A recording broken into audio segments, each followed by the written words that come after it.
Hey, so if your Dola AI payment isn't going through or it keeps failing for no clear reason, yeah, that can be pretty frustrating. In this quick guide, I'll show you the most effective ways to fix it step by step.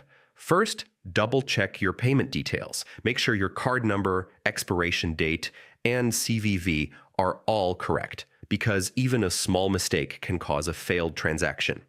Next, confirm that your account actually has enough balance and your bank isn't blocking the payment. Sometimes banks flag AI or international payments as suspicious, so yeah, you might need to approve it manually. If it's still not working, try switching to another payment method, like a different card or mobile wallet. Some payment systems just don't work well with certain platforms. All right, this part is important.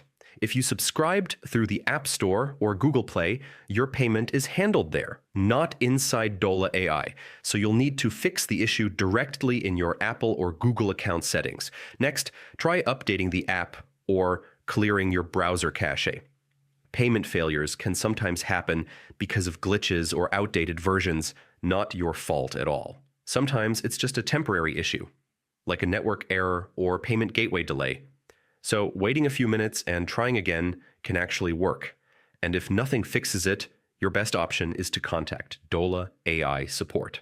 Send them your account email and payment screenshot. They can check what went wrong on their end.